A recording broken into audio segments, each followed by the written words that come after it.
Hello, Matujiman, and watching Hornbill TV. If you have been following the national news, you will know that Rashtrapati Bhavan made several new governor appointments. And the one that concerns Nagaland directly is the name of Nand Kishore Yadav. He is Nagaland's new governor. But who is this man who will soon be walking through the doors of the Raj Bhavan in Kohima? He is arriving from the heat and dust of Bihar politics, but he is bringing with him a fascinating story, one that involves lions, a jail term during his honeymoon, and an unbroken winning streak of 30 years. So let's get to know more about the new governor of Nagaland. To understand the kind of man who is coming to Kohima, you have to go back to the narrow lanes of old Patna city. This is where the story begins.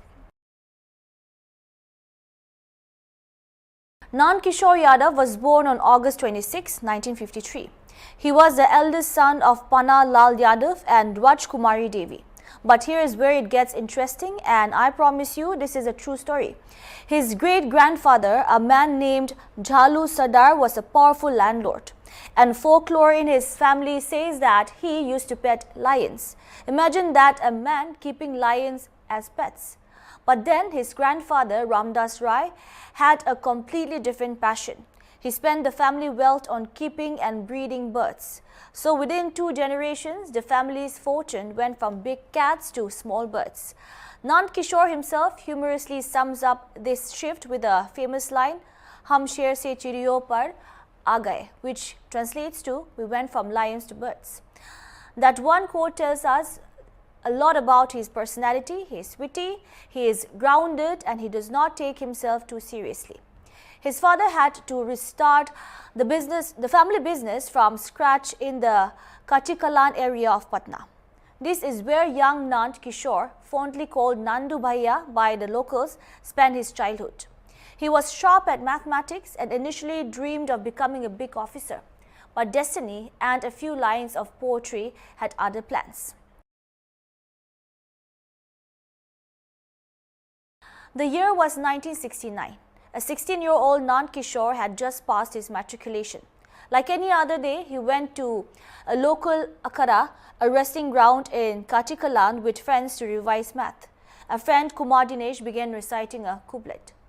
In English, it says, "You have forgotten your own glory, your own pride, O brave ones of the nation. Why have you forgotten to listen and recite the teachings of the Gita?" Intrigued, young Nand Kishore asked where these words came from. His friend told him about the morning meetings, the shakas of the Rashtriya Swayamsevak Sangh, or RSS. The very next day, he visited the shaka and became a member. This was the spark that ignited his political consciousness. From the RSS, he naturally moved into student politics. But the real test came in 1974. The legendary leader J. Prakash Narayan, or JP, had called for a total revolution against corruption and misrule. On one hand, Nand Kishore was a final year BSc student with exams around the corner. On the other hand was JP's call to duty. He chose the latter. He left his exam midway to lead the Patna city students movement. And this is where his life takes a dramatic, almost filmy turn. In 1974, he was also a newlywed, married to Kiran Devi. In the North Indian tradition, there's a ceremony called Gauna, where the bride goes to her husband's home after a period of time. When his family went to bring his wife home, they discovered Nand Kishore wasn't there. He was in jail. Yes, you heard that right. He was arrested during the JP movement and spent 23 weeks in prison. His family had to complete the Gauna ceremony with just a symbolic lota, a metal pot, in his absence. That is the level of sacrifice we are talking about. It was a moment that defined his career. On a personal note, his life has also seen its share of struggle. His wife, Kiran Devi, passed away in 2009 after a battle with cancer. He has 2 sons who are in business and 2 daughters, both married. Friends say that this personal loss kept him grounded and focused on public service rather than personal ambition. After his release from jail, his political rise was steady. He became a corporator in 1978, deputy mayor of Patna in 1982, and then the president of the PJP's Patna unit in 1983. But his crowning achievement began in 1995. In that year, he won his first assembly election from the Patna East constituency. And here is the statistics that Nagaland should take notice of. He has never lost an election since. Let me repeat that for you. In 1995, he won Patna East. 2000, he won Patna East again. 2005, won twice in once year in February and then again in November. 2010, he wins from the reorganized Patna Sahib constituency. 2015, he won Patna Sahib. In 2020, he won Patna Sahib 7 consecutive terms. 30 years, that is not just winning, that is building a bond of trust with your people that is almost unbreakable. He turned Patna Sahib into a fortress of his party. And look at the colleagues he emerged with from the JP movement, names like Lalu Prasad Yadav, Sushil Kumar Modi and Ram Vilas Paswan. From that list, he remained a giant in Bihar politics. When the government was formed in Bihar, Nand Kishore Yadav was to go to man for infrastructure. Think of him as the man who literally built the roads that connected Bihar. He held the crucial road construction department not once but 3 times in 2005, 2010 and 2017. He was also the health minister and the tourism minister. So when he talks about development, he is not speaking theoretically. He has actually sanctioned projects, built roads and set up hospitals. In 2013, when his party's alliance broke, he was made the leader of the opposition, which shows his skills in debate and strategy. And just last year, in 2024, he was made the Speaker of the Bihar Assembly, a neutral post where he oversaw the House with fairness. Now, here is where his story takes a turn that brings him to Nagaland. Just months ago, when the BJP released its list of candidates for the 2025 Bihar elections, Nand Kishore Yadav's name was missing from the Patna Sahib seat. For a man who had won 7 times, it was a shock. But here is the mark of a true leader. His reaction showed his discipline. He tweeted, and I quote, "I stand with the decision of the Bharatiya Janata Party. The party has given me a lot and I have no complaints. I welcome the new generation." मैं Bharatiya Janata party के निर्णय के साथ हूं। Bharatiya Janata party ने मुझे बहुत कुछ दिया है। मुझे पार्टी से कोई शिकायत नहीं है। पार्टी में नई पीढ़ी का स्वागत है, अभिनंदन है। पटना साहिब विधानसभा क्षेत्र के लोगों ने मुझे लगातार 7 बार विजयी बनाया है। उन्होंने जो स्नेह और प्यार मुझे दिया है भाजपा उम्मीदवार के रूप में, मैं उसे कभी भूल नहीं पाऊंगा। This grace under pressure, this ability to accept a setback without a fuss likely cemented his stature as a senior, selfless leader. And it made him the perfect choice for a constitutional position like governor. He proved he could put the institution above his own ambition. So what does a governor actually do for Nagaland? So a man who went to jail on his honeymoon, who has won 7 elections on the trot and who gracefully accepted being dropped from a seat he held for 30 years is now the governor of Nagaland. But for the people of Nagaland, what does this mean?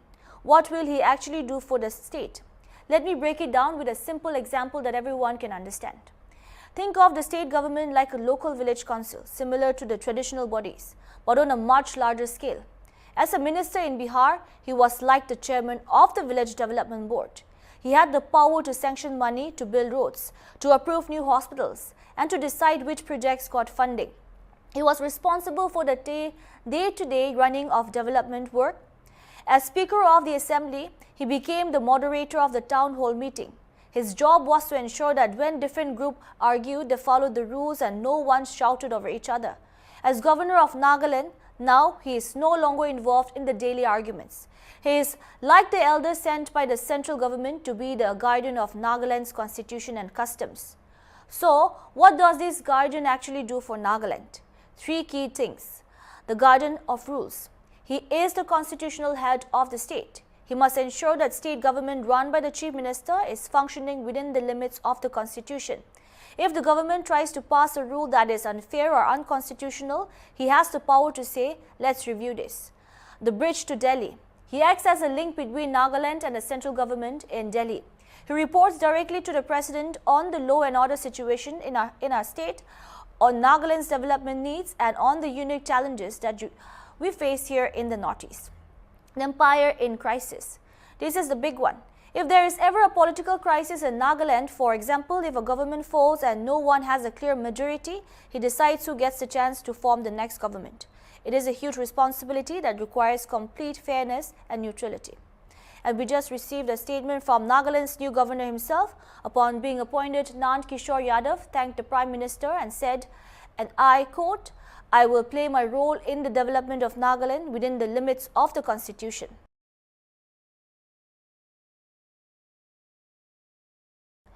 Now, this is a huge cultural shift for him personally, for a politician who has spent nearly 50 years in the active political arena of Bihar, starting from the lanes of Kachikaland through the JP movement. To the Speaker's chair, Nagaland is completely new world. He is used to crowds, to election rallies, to the noise of Patna. He is coming to the calm, quiet hills of Kohima. He is used to being a party man, a BJP leader. Now, he has to shed his party colors completely and become neutral, representative of the Constitution for Nagaland. For a man who has been fighting elections and leading parties since 1995, this will be his biggest challenge. But he brings something valuable to the state: experience. Having built roads and hospitals in Bihar, he understands infrastructure. He knows what it takes to get projects off the ground. He understands the kind of work needed to connect remote areas, something that will resonate with many of us watching in the far corners of Nagaland. And so, from the narrow lanes of old Patna to the quiet hills of Kohima, the journey of Nand Kishore Yadav takes an entirely new turn. A man shaped by student movements, political battles, and decades of public service now steps into a constitutional role far from the arena he once dominated. For the people of Nagaland, the question now is simple. How will this seasoned political figure translate his experience into a stewardship of the state? Only time will tell, but one thing is certain. When he walks through the gates of Raj Bhavan in Kohima, he will carry with him not just the weight of the Constitution, but the story of a life that has traveled from lions to birds and now to the hills of Nagaland. That's all we have for now. Keep watching Hornbill TV.